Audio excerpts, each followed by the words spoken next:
राधे राधे दोस्तों। आप सभी लोग जानते हैं कि 26 मई 2025 को है वट सावित्री व्रत। और जितनी भी माताएं बहनें वट सावित्री के व्रत को रखने वाली हैं या पहली बार भी अगर इस व्रत को धारण आप लोग कर रही हैं, तो आपको इस व्रत में क्या क्या सामग्री लगने वाली है वो इस वीडियो में हम आपको बता रहे हैं। और जो हम आपको सामग्री बताएंगे ये आप लोगों को एक दिन पहले ही तैयार करके रखना है। उस दिन सिर्फ एक चीज़ तैयार करी जाती है, वो इस वीडियो में हम आपको बता देंगे। देखो, सबसे ज़रूरी चीज़ होती है हमारी पूजा की सामग्री। पूजा की सामग्री जितनी अच्छी तरीके से हम तैयार करें, हमारी पूजन के लिए उतना ही ज़्यादा वो अच्छा होता है। आप अपनी तरफ से पूर्ण रूप से प्रयास करें पूरी पूजन सामग्री लाने का। बाकी बाद में अगर एकदम से कोई चीज़ छूट भी जाती है तो कोई दिक्कत परेशानी नहीं है, भगवान उसके लिए आपको क्षमा करते हैं, क्योंकि हम अपने पूजन में एक कार्य उसके लिए कर भी देते हैं। ठीक है, तो देखिए, सबसे पहली चीज़ हम आप लोगों को पूजन सामग्री में बताते हैं कि भाई आप लोग जब पूजन करने के लिए जाएंगे तो अपनी पूजन की थाली को कैसे क्या तैयार करेंगे। तो देखो, एक दिन पहले ही आपको मार्केट जाकर, बाजार जाकर अपनी जो पूजन सामग्री है वो पहले से लेकर आ जानी है ना।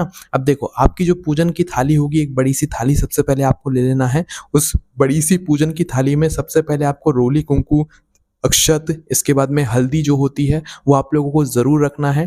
इसके बाद में दोस्तों आप लोगों को अपनी पूजन की थाली में एक दीपक भी तैयार करके रखना है। जो दीपक आप लोग लंबी बत्ती का भी रख सकते हो, गोल बत्ती का भी रख सकते हो। बस ध्यान ये रखना है कि वह जो दीपक होगा वह शुद्ध देसी गाय के घी का होगा और वह दीपक मिट्टी का होगा। यहाँ पर आटे का दीपक आप लोगों को नहीं लेना है। ठीक है, इसके अलावा दोस्तों आपकी पूजन की थाली में फूल वगैरह ज़रूर होने चाहिए। इसके अलावा दोस्तों 5 तरह के जो फल होते हैं वो हमें पूजन में बहुत इस्तेमाल में आते हैं, मतलब काम में आते हैं। तो अगर हो सके तो 5 तरह के फल ज़रूर लेकर आइएगा। 5 तरह के ना भी हों तो भाई इस पूजन में सबसे ज़रूरी अगर कोई फल रहता है तो वो आम रहता है, क्योंकि ये इस मौसम में ही आम आते हैं और सीज़नल फल जो है वो इस पूजन में हम लोग उपयोग में लेते हैं। तो आप लोग इस पूजन में आम विशेष रूप से लेकर ज़रूर आइएगा। आम के अलावा 5 तरह के अगर आपको फल मिलते हैं तो वो भी ज़रूर लेकर आइएगा। ठीक है, इसके अलावा दोस्तों जो 16 श्रृंगार की सामग्री होती है जो हम लोग पूजन में चढ़ाते हैं, वह आप लोग बाजार से लेकर आ जाइएगा। 16 श्रृंगार की सामग्री में आपकी सारी चीज़ें आ जाती हैं, है ना।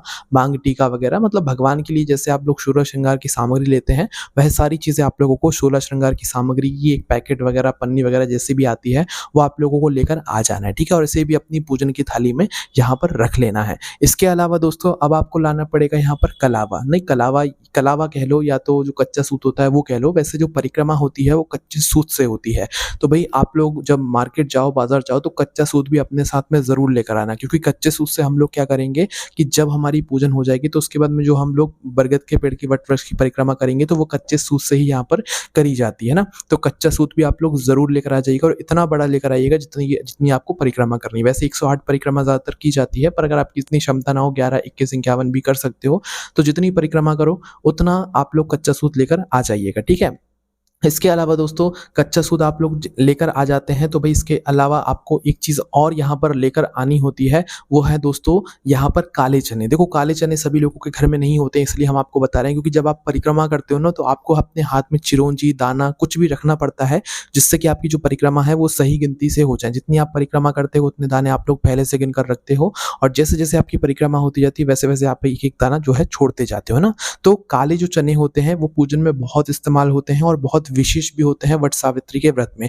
तो अगर आपके घर पर रखे हुए हैं तो ठीक है, नहीं रखे हुए हैं तो आप बाजार जाकर जो है, मतलब काले जो चने होते हैं वो ज़रूर लेकर आइएगा। और दोस्तों काले चनों को लाकर ऐसा नहीं कि रख दिया, एक दिन पहले जो है इनको हमें भिगोकर रखना रहता है। ठीक है, तो एक दिन पहले भिगोकर रख दीजिएगा और अगले दिन अपनी पूजन की थाली में इन्हें रखकर लेकर चले जाइएगा। ठीक है, तो ये सारी चीज़ें हो गई दोस्तों। इसके अलावा अब आप लोगों को अपनी पूजन की थाली में या पूजन सामग्री में जो चीज़ रखनी है, आपको लेना है यहाँ पर बाँस का पंखा। किसी के यहाँ पर यह बाँस का पंखा एक लिया जाता है, किसी के यहाँ पर 2 लिया जाता है। तो आपके यहाँ जैसे भी लिया जाता हो तो आप बाँस का पंखा ज़रूर लेकर आइएगा अपनी पूजन अर्चना में। इसके बाद में आप लोगों को भोग के लिए उसी दिन अपने ही घर में पूड़ी और गुलगुले बनाना है, मतलब कि जो मीठे भजिए होते हैं वो ज़रूर बनाना है। वो भी जितनी आपकी पूजन में लगे आपको उतने जो है पूड़ी या गुलगुले जो होते हैं वो आपको बनाकर यहाँ पर तैयार करना है ना। इसके अलावा दोस्तों आपको अपनी पूजन की थाली में कलावा भी ज़रूर रखना है, इस बात का आप लोग ध्यान रखिएगा।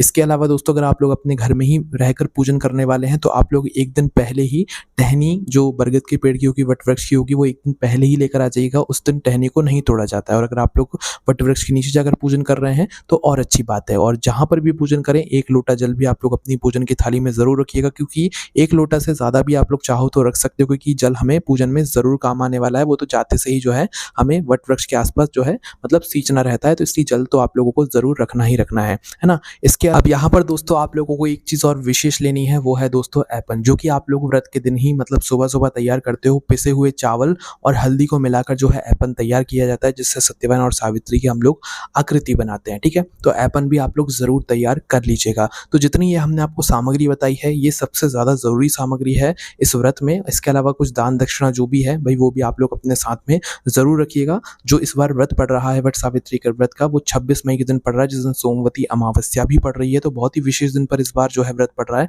और जितनी माताएँ मैंने पहली बार इस व्रत को कर रही हैं, वो पहली बार अपने इस व्रत को उठा सकती हैं, कोई भी दिक्कत परेशानी नहीं है। बाकी हमने आपको इस वीडियो में सारी पूजन सामग्री बता दी है, पूजन विधि भी हमने आपको अपनी पिछली वीडियो में बता दी है, आप चाहो तो वहाँ पर जाकर देख सकते हो। कोई भी आपको समस्या आती है, आप हमसे कमेंट करके पूछ सकते हो और आपको कमेंट में राधे राधे ज़रूर लिखना है। आप सभी लोगों को वापस से राधे राधे।